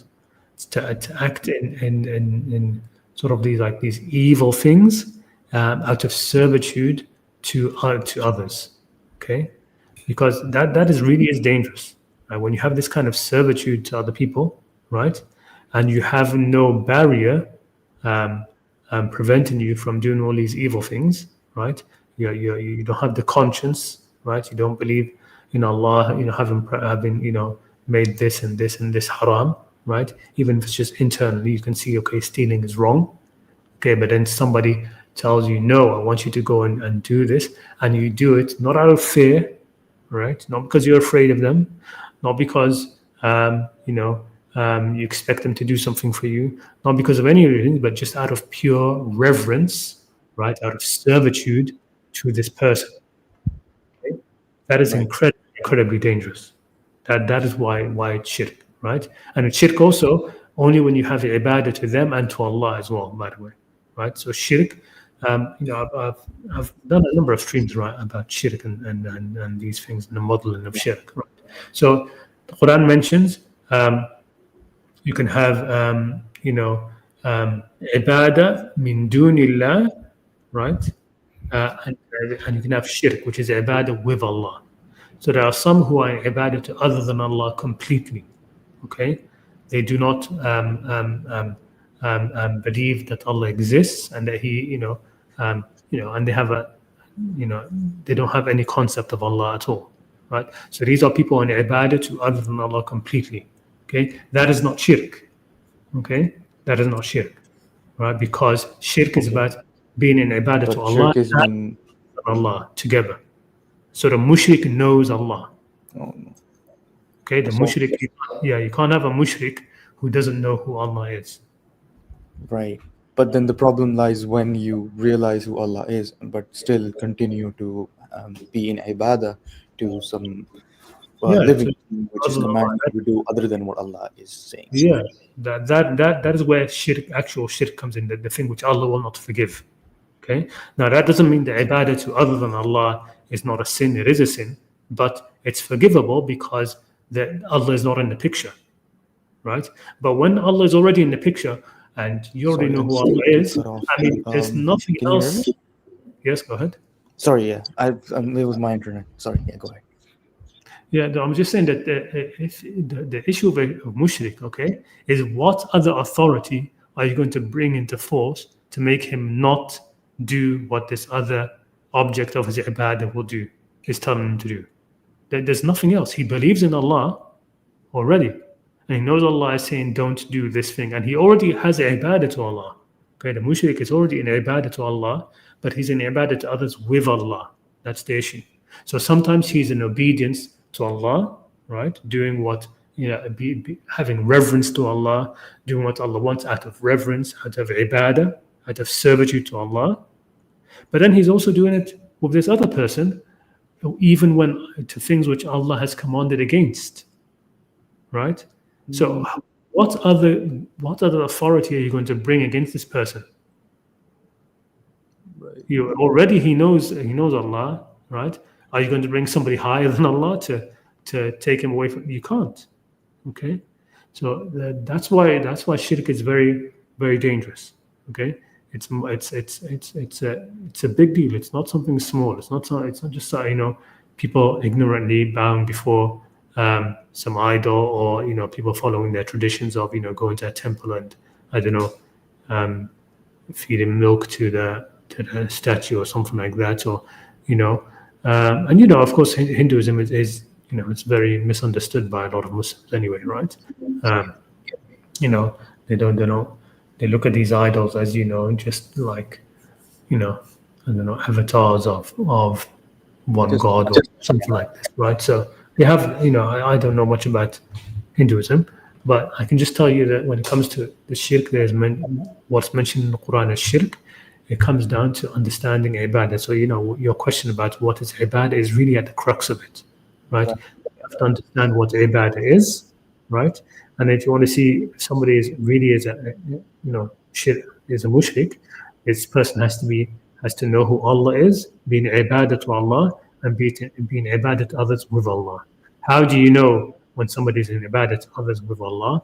It's when the command of Allah comes and the command of this other person comes, and there's a clash. Sometimes the person follows through to Allah, subject to Allah, and sometimes to other than Allah. That's why the Quran puts forward this method, this example of a slave who is completely owned by one master, and another slave who has many masters, وَهُمْ فِيهِ شُرَكَاء, the word used in the Quran, that they all have a share in him, right? All of these different people have a share in this one servant, right? So one time this one's commanding to do this, the other time this other one commanding to do something else, right? And they all have a share in his ibadah, okay? That is shirk, right? So if you don't see that situation in somebody, then that is not shirk, okay? And it's beautiful the Quran says that, because I guess it's more of a, I guess it's a psychological thing too, right? If you believe in Allah and you actually are, you believe in everything that Allah commands you not to do, and then Yeah, if something else comes along and commands you to do something else, that's kind of where like work on your psychology kind of feeling. yeah. It's very disruptive, right? Um, so if you want to look up the verse, it's in Surah 39, verse 29, right? ضرب الله مثل رجل فيه شركاء. God gives an example of a man. On him are shuraka, are um, associates. Okay, متشاكسون. متشاكسون is one, not just shuraka, but shuraka who are quarrelsome. They quarrel between themselves. Each one has a command him something different. Okay. ضرب الله مثلا رجل فيه شركاء متشاكسون ورجلا سلما لرجل, and another man who is completely owned or completely submissive to another man. هل يستويان مثلا, are these two methods the same? Okay, alhamdulillah, بل أكثرهم لا يعلمون. Right. So this is the example which is being given as um, as to understand shirk in the Quran. Right. Okay. Yeah. No, that's nice. Thank you so much. Um, yeah, do you have more time for questions or? Yeah. Plenty of time. Okay, great. Another thing that I've been sort of talking to people about and doing a lot of research on. Obviously, I was born and raised like a Sunni Muslim, right? So there's a lot of I don't know, just, problems of bias. But it's not very clear. There's like kind of like a echo or something. Really? Yeah, Um, not echo, but just the quality is not very clear. So could you just repeat that again from the beginning? is it any better? A little bit better. Okay, go on. Yeah. So just to the verse about the witnesses of one man and two women. Do you have the Reddit post that you did or anything else? If you want to get into detail, because I couldn't find it. It was more on like the Surah Baqarah verse 282, where yeah, I think it's verse 282, where it's about if you can produce one man, you have to produce two women for a witness. Hmm. And I can just guide you to like if you've already talked about it, and I can note that down. Yeah, I did one about that. So you're asking about, just to be clear, because again, maybe wasn't so um, I didn't hear you as clearly. You're asking about the witnessing, right? Um, witnessing one man to two women, right? Yes, yes. Yeah, I do have one stream I did about that. Let me find which one was it. It was a second. It was definitely when I started doing my custom thumbnails. So let me just check it out. I think I called it when two women testify. Yeah, there is when two women testify. So number 76, right? So it's live stream number 76. If you just go to the lives tab and scroll down, so you can see the one that says number 76. That's the one. Okay, right. Uh, um, I okay. What is it called? Like the name of the stream? When two women testify. Oh, okay. So that's the name. I'm sorry, I didn't come across it. Okay, great. It's fine. Yeah. Um, yeah. Can you hear me properly now, or is it still Yeah. bad? Yeah. This is better. Yes. Okay. Yeah. Okay. Great. Another question was regarding so the Quran was about women in terms of like women clothing. It has two verses. One is when it says, wait, I have the notes regarding that. So one was when it talks about uh, lowering your gaze and guarding adornment, which is 2431. Um, and then the other one is, and I think that is more of like tell the tell the prophet's wives and the daughters to. Um, so it talks about jilbab and put that down, and then the other one is 726 where it talks about concealing your private parts as adornment, and it's more of like I think it's just very vague on what adornments are, what exactly it means, and yes, so just regarding like, does it really care much about clothing, or does it not, and like what does it mean when it says adornments? Yeah. Yeah. So again, so this is one of the things where um, the Quran is being sort of like vague here, but it's also trying to rely on a bit of your common sense, right? Because again, this is going to be a zikr for all the worlds, right? It doesn't want to clamp people down in one sort of like dress style or code or something like this, which is not going to, which is um, um, the more specific you get, the more difficult it will make for people, for the rest of time, basically, right? In different areas of the world, in different places. Okay, so it depend. A lot of it comes down to the urf. Right? A lot of it comes down to your circumstances, the places where you are, what is acceptable and not acceptable in the general community, general culture where you are. That does play a big part. Now, there's a limit, of course, because the culture, if the culture all decides, it's fine to go for women to go around topless, that doesn't mean it's fine. Okay, because you have to get to the idea that there's a natural fitra understanding of some basic modesty, right? There's some basic modesty, which when you go beyond that, then it's already known that it's wrong. So the Quran talks about what is ma'ruf, okay, what is known, what is ma'ruf culturally, right? What is known and acceptable in the culture, and also what is ma'ruf by fitrah, by your own sort of natural disposition.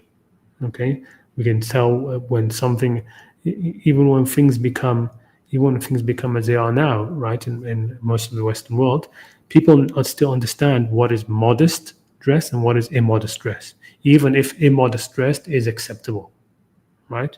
So nobody now goes around and will say, look at some of the way some women dress now, and even though it's normal, and they will say that yeah, it's modest. They will say no, it's deliberately meant to be provocative. It's meant to be sexy. It's meant to be alluring. It's meant to be all of those things. Okay, that's part of what's become acceptable, right? But it's still known that it's not modest. Okay, is that clear? So when it comes to zina, right? Zina are those things which are going to go beyond in the relevant country, which are going to be put forward to be in an immodest way, right? You're trying to sort of like publicize your sexuality, right? Deliberately, okay? You are putting forward zina that way, okay? Because you're trying to attract. Zina is going to be the things which attracts, okay. So it is supposed to be vague, but it's supposed to be vague because there's already everybody already has enough sort of internal compass with respect to that. The issue is that now people don't trust themselves very much, right? Because they're too reliant on scholars telling them, oh, this is fine, this is not fine, scholars and people tell them exactly, spoon feed them, these things, right? And then you can have the situation where somebody's been spoon fed exactly how to dress, and after in the beginning they might like it, but after a while it gets stifling, and they start to really dislike it, and they start to they start to have these feelings towards it. Whereas if they trust themselves more from the beginning, or came back to trust themselves and look, I'm dressing here not to try to be in this sort of like every woman knows, right, when she's dressing in a way that to attract men and attract the gaze of men, right? They know, right? So she, that's trying to put out your zina. Okay, when you're trying to do this, and you're trying to do this, and it's deliberate. Okay, whereas when you're just dressing in sort of like a normal way, okay, without those sort of trappings, without that sort of desire, then that is not going to be part of trying to put out your zina. Okay, when it comes to the verses in the Quran, yes, there are two verses. I think that one of the verses was sort of like was enough in itself, right? And then what happened is that it wasn't it was enough for the for example the one that you mentioned, which is directed to the wives of the Prophet and to the rest of the believers, right? So this is the one which was addressed to the wives of the Prophet and his daughters and the rest of the believers. And then you have the other one which is not addressed to them specifically. It's more like general. So I think what happened is that the one that was where was being addressed firstly to the wives of the prophets, to the believing women, to his daughters, to all of them, and that was enough for them, right? That was enough for them. They took that, and then that was it. Okay, but then after that, there were still some women who were sort of like who did not sort of like get the message, didn't understand that what was required was just they were just being given a blanket thing for modesty. It's sort of like the the incident of the cow, right? When Musa told them, sacrifice a cow, and if they had just went ahead and done it, okay, it would have been fine. But instead, they kept on asking for more specifics, right? In this case, I think what happened is that they did not, some of the women did not straight away take the message and, cover their cleavages, for example, right?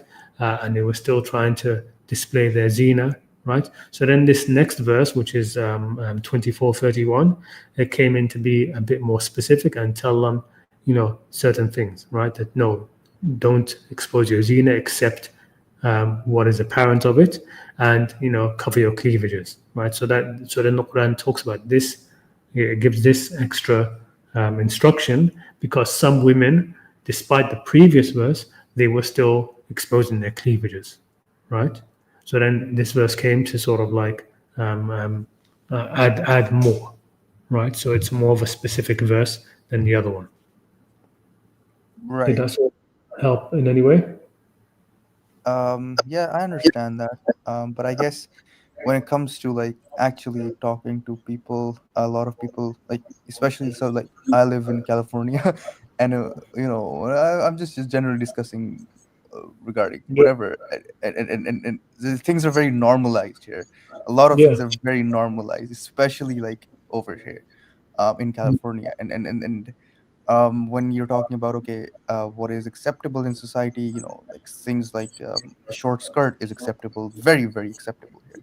So would yes. that also be fine with the No, because look, interpretation of the Quran? yeah, it's kind of like a balanced thing. When you say, okay, what is acceptable, and what is acceptable, accepted as modesty, right? So a very short skirt is acceptable in society, but nobody sees it as modest dressing, do they?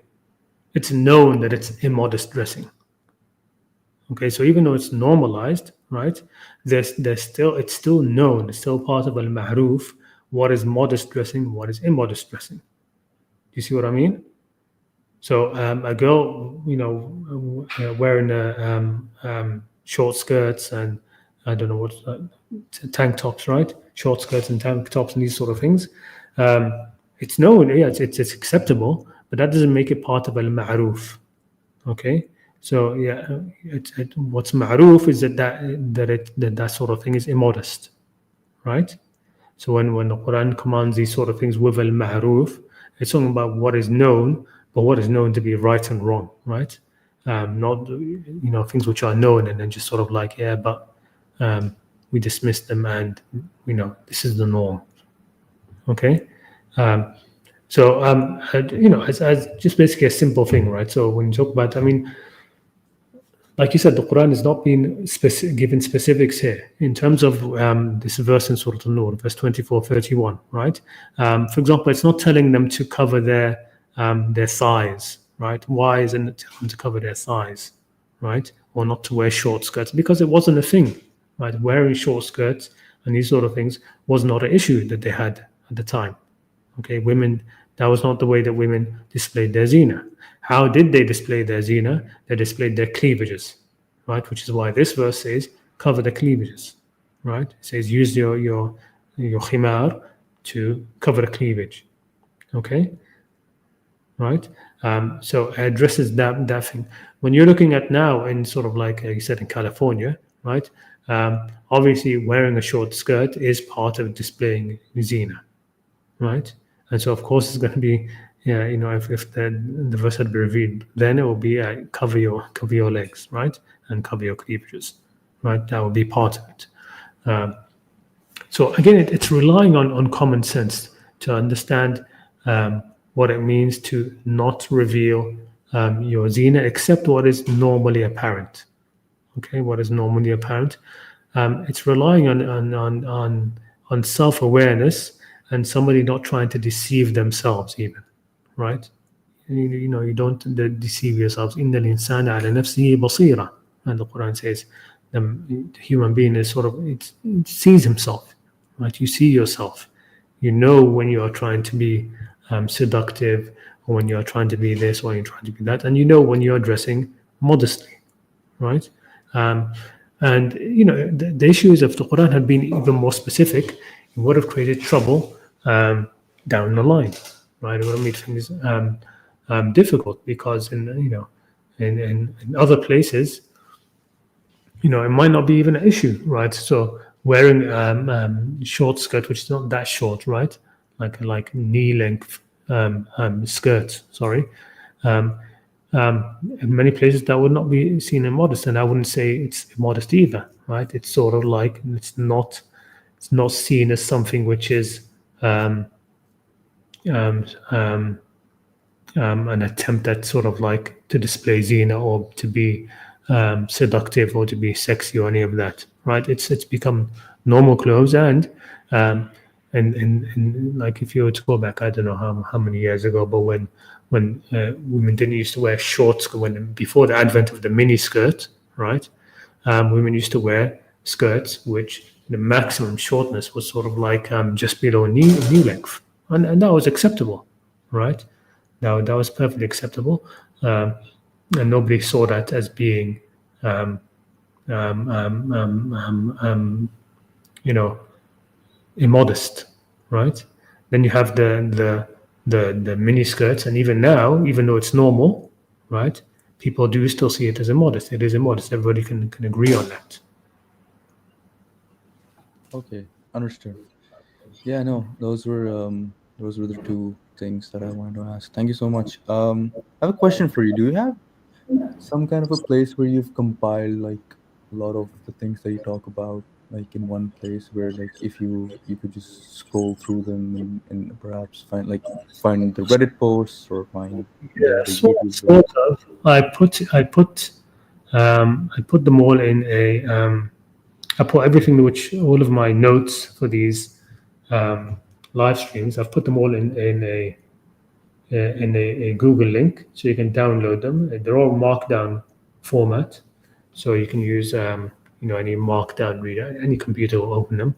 I use Obsidian, but if you go to which one is it? The one I where think I've seen that one. I think it's mostly just notes, right? I don't think those are links to like the posts or anything. I think I'm pretty sure I have that one. yeah. And No, it's mostly just notes, right? it's Yeah. just yeah, it's just the notes which I used for these live streams. But it can help you sort of if you look through it. If you want to search something, you can sort of use search those. If you open it in Obsidian, you'll be able to search all of them for whatever topic maybe that you want with them, and then maybe you'll see, of course, which stream that they are linked to, so that they are numbered according to that. Other than that, I have some Reddit posts, but I haven't really put a lot of this into Reddit, to be honest. Right. So you're mostly doing a lot of this on YouTube, not on Reddit, right? Yeah, yeah. No, I don't have it. I should, eventually, hopefully, I will be able to do that. But these are mostly just um, quick presentations, to be honest. Yeah, I realize that. Hmm. There's a very interesting way to do things, and if you would ever be interested, Hmm. I can help you out with that. So I don't know if I can share my screen here, and I'll just make Yeah, this yeah. very quick. Allow. Um, Let me. Maybe I have to stop presenting mine. no, maybe. Can you see my screen? Yeah, you can see. No, I think you do it yourself. I, Let me I, stop mine. I think you can probably see it because I'm sharing it now. No? Okay. At this stage. So like I work in like software security, and for example, there's this guy, right, who does a lot of things, who does a lot of streams related to software and security, and he has like really long length videos. But Okay. and then these videos go very specific into like specific topics or specific etc, right? But Okay. um what he's done is that, let's say I want to search for a very specific tech stack which has some security problems. So I'll just type that here, and then it'll just go through all of his YouTube, which is like on the back end, everything is marked. And then you click on that, and it just takes you to the point where he's discussing that specific thing. Okay. That's pretty cool. Yeah. Um, yeah, I mean, because I I've also been watching a lot of your videos, and I've been finding a lot of like useful information. If you'd ever be interested, I can help you come up with something like that. But you Yeah. can let me know. Definitely be interested. Yeah. Sure. Definitely. Email me. You have my email, yes? Yes, I do. I will email you. Yeah. Email me and yeah, let me know exactly what we can do to try and get that going. Yeah, yeah, it would be a nice index for like searching specific topics in the live streams. But yeah, I can email you. Okay. All No, right. that's Awesome. Thank you so much. thanks. No problem. Thank you so much. Muzammil, yes? Yes, Muzammil. Allah wa rafiq Muzammil. Thank you so much. Thank you. Jazakallah. Okay. All righty then. So, should we end it there? Let me just have a quick look at the chat.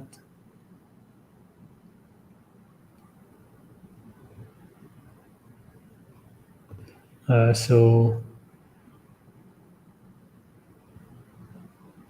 Yeah, yeah. That's pretty much it, right? So ayatin bayyinatin is sort of like clear, distinct, um, you know, from everything else. Whereas tafsir is about a group, right? So this is a fossil of something that sort of like self-contained, right? You can look at it in that kind of way. There are two types of good and evil people. Good people humble. One, God's head, and second are God's foot. Same goes of evil. Some are devil's feet and some are devil's head. Well, that's getting meta. Devil's foot equals unfiltered nafs al-ammara of raw ego, impulsive behavior driven in jahal, and refined nafs al-ammara, while man's ego is refined, sophisticated. He is devil's head, he argues. Right, okay. Assalamu alaikum, Brias. Once you discussed one cannot something as halal on its own. Yes. However, if something is not haram, does it mean it's permitted? For example, some believe it's forbidden, haram, to stand and drink. Well, I mean, again, you can say permitted. What I was just emphasizing there is the actual words halal and haram. We should sort of consecrate them, leave them for Allah alone, right? So yeah, you can say that something, if not something has not been declared to be haram, you can say it's permitted, right? That's fine. You can say it's allowed. You can say any, but just don't say it's halal, right? Just leave that for Allah. Make those to be sort of like very high categories, right? That they are just for Allah to put something as halal and haram. So the idea that if something's not haram, it's halal, right? That's wrong. You can say there was something which is not haram. Is it permitted? Sure, you can say in a general sense that sort of way, but that's where you're going to be. This is where I think we get to racing goodness, as the Quran says, right? فَاسْتَبِقُوا الْخَيْرَاتِ, right? لِيَبْلُوَكُمْ فِي مَا آتَاكُمْ. That God is going to test us by means of what He has given to us. So He's given us the halal, He's given us the haram, right? And now He's let us loose, and now we have to race to goodness, right? So those who are able to sort of like figure out something which is not halal and not haram, and figure out if it's best to do it or not do it, those who are right in that are showing, are racing ahead. They're ahead of those who aren't able to, right? Who aren't able to give it the right place, right? To be able to, to correctly identify whether they should engage in it or not engage with it, right? And if they decide that it's something which you shouldn't engage with, to stay away from it. And if it's something they should, then they go ahead and do it. Okay, you're showing sort of your level, right? Remember, this dunya is an ibtila, and it's supposed to put everybody in different ranks. The Quran says, وَالْآخِرَةُ أَكْبَرُ دَرَجَاتٍ وَأَكْبَرُ تَفْضِيلًا. Right? The Quran says, see how we have how some are above others in this world. Well, in the next life, the differences between people will be even bigger, right? وَلَلْآخِرَةُ أَكْبَرُ دَرَجَاتٍ, more in degrees. There's far more degrees. وَأَكْبَرُ تَفْضِيلًا, and more tafdeel, right? So, you try as best you can. When you see something is not halal and not haram, you try to activate your own sense, your wisdom, your own understanding, and try to, approach that thing with the correct judgment. Okay, and of course that is going to be something which God will be pleased with. There are many times in the Quran, Allah says that He is going to judge this thing on the day of judgment, regarding which you were differed, right? We saw one of those verses today. إِنَّ اللَّهَ يَفْصُلُ بَيْنَهُمْ يَوْمَ الْقِيَامَةِ فِيمَا كَانُوا فِيهِ يَخْتَلِفُونَ. God will separate, fasl between them on the day of judgment regarding what they differed. So those who got it right, of course, they have a higher rank than those who got something wrong. But when you have some things which are left to Allah's judgment on Judgment Day, right? That's where potential ranks will be shown. So yeah, I mean, you try as best you can to um, to figure out what the best thing in everything, right? In every situation, try and see what's best. They follow partners, authorities, shuraka, idols, imams, sheikhs, etc. Hadith transmitters that are alive, who decree for them laws in their deen that were never authorized by God. Yes, that's one other verse. Exactly. If it were not for the decision consistent with his ordinance, they would have been judged immediately. Indeed, the transgressors have incurred a painful retribution. Sadaqallahu al-Azim. I think Nazis followed Hitler in this servitude way and committed atrocities. Exactly, right? And of course, you have the same thing with what's happening in Israel now.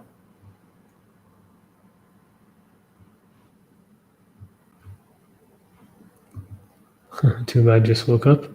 Inshallah, another time. And one more message here from Nico.